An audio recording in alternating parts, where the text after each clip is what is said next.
Monsieur l'ambassadeur, modérateur de cette session, permettez-moi tout d'abord de remercier l'Union africaine pour cette session et, comme je dirais, accueillir Dr Zuma, Dlamini Zuma, la chairperson de la Commission de l'Union africaine.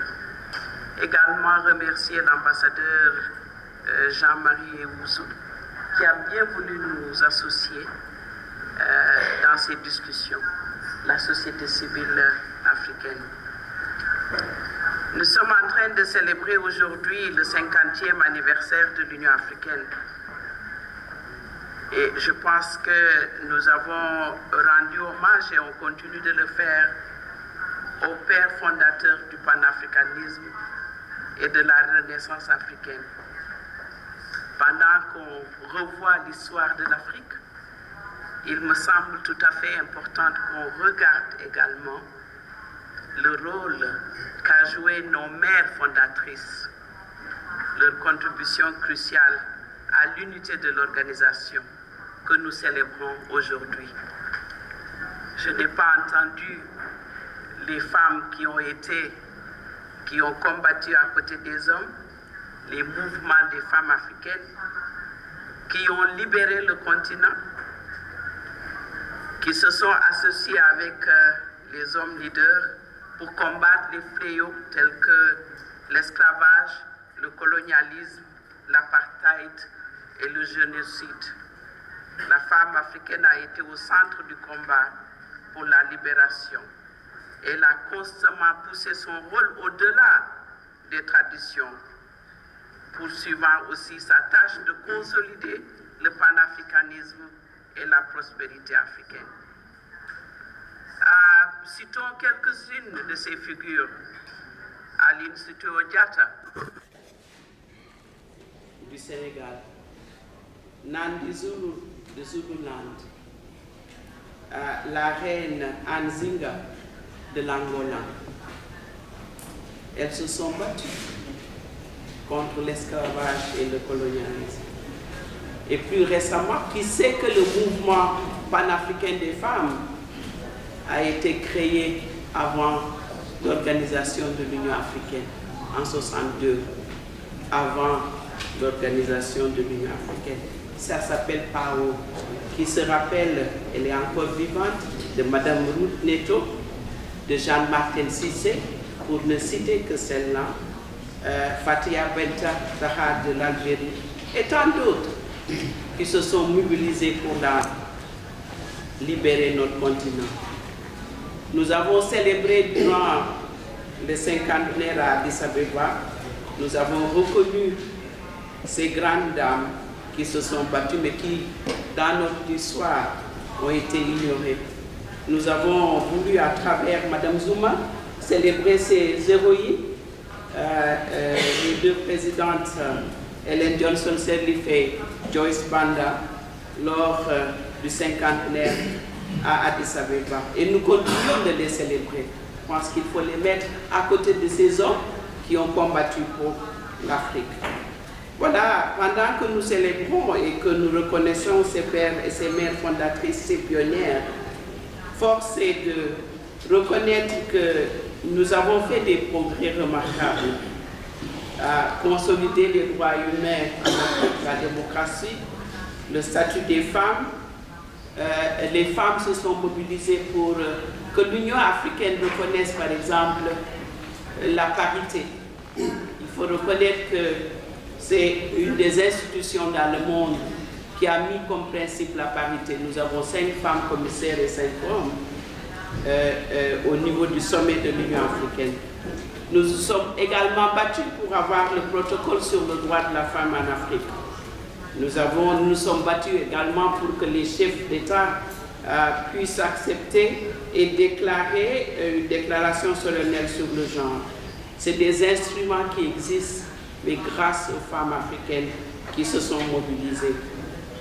C'est vrai, que toutes ces institutions et ces instruments ne sont pas mis en œuvre.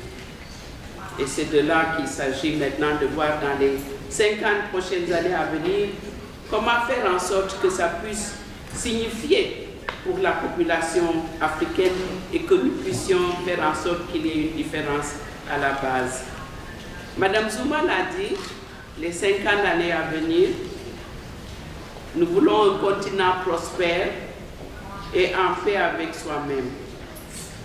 Je pense que 50 années à venir, peut-être nous ne serons pas là.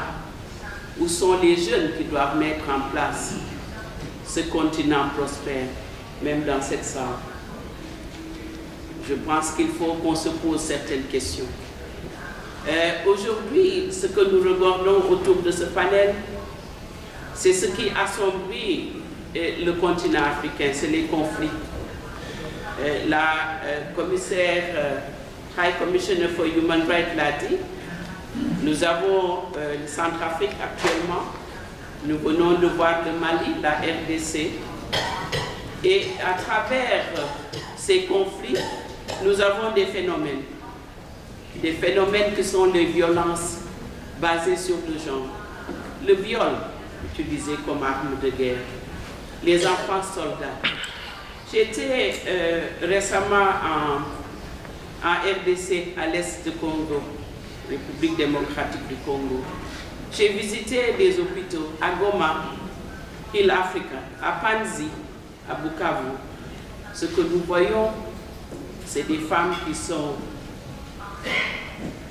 qui subissent une souffrance que nous ne pouvons pas décrire devant cette auguste assemblée. C'est celle-là qu'on devrait aujourd'hui célébrer. C'est elle qui mérite. Des femmes déplacées. Et quand les rebelles sont rentrés, elles ont encore été redéplacées. Il est vrai que nous savons les causes de ces conflits en Afrique. Nous parlons de l'impérialisme, processus de décolonisation, les questions des ethnies, ça a été dit, les questions de religion, l'exclusion. Pourtant, il ne faut pas ignorer qu'il existe des leçons universelles dans la prévention qui s'appliquent partout dans le monde. Les conflits surgissent là où il n'y a pas de gouvernance, de bonne gouvernance, où la démocratie est faible, le respect de l'état de droit manque, la corruption est là, sévit, comme des violations massives des droits de l'homme et l'injustice sociale. Lorsque les gens sont marginalisés, exclus et reniés de leur droit à une participation à la vie politique massive et sociale de leur pays. Voilà ce que nous avons en Afrique. Il faut qu'on ait une stratégie de prévention. Il faut que les Africains, surtout nos États, se mobilisent, surtout sur la question de bonne gouvernance. Permettez-moi de souligner ce que l'index de Mo Ibrahim a dit récemment, la définition de la bonne gouvernance, qui dit que c'est mettre à la disposition des peuples les biens publics et les services, les politiques socio-économiques auxquelles a droit le citoyen, de mettre cela à sa disposition, donc l'État, et que l'État a la responsabilité de livrer à ses citoyens. C'est ce que nous ne voyons pas en Afrique. L'Afrique regorge de ressources, on l'a entendu ce matin et cet après-midi. Mais comment ces ressources sont distribuées aux populations? Ce que Mme Zuma a dit, c'est que nous allons vers une Afrique prospère avec ce que nous avons, avec nos propres économies. Ce que nous pouvons faire, en tout cas les populations, c'est de nous mobiliser pour soutenir nos États, pour être à la base, parce que, comme l'a dit tantôt une de mes sœurs de la diaspora, les Africains sont disponibles pour pouvoir contribuer à relever ce défi. Nous avons la connaissance du terrain, proche des populations. Ce n'est pas seulement de voir le rôle de la société civile seulement en ce qui concerne les droits politiques, sociaux, mais également les droits économiques. Et c'est de cela qu'il s'agit dans nos discussions. L'Afrique a besoin de voir qu'on ait une nouvelle citoyenneté et plus engagée, participative, une société civile visible qui travaille avec les États. Je fais un appel ici. Nous ne sommes pas, surtout la société civile, ici à Genève en tout cas, nous ne sommes pas les ennemis de nos États. Nous faisons un appel pour pouvoir travailler main en main avec les États africains qui sont dans cette salle. C'est un appel que nous lançons.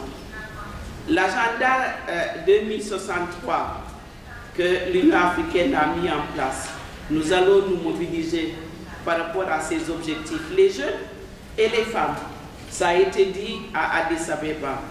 Il y a un adage qui dit, ce qui se fait pour nous ne peut pas se faire sans nous.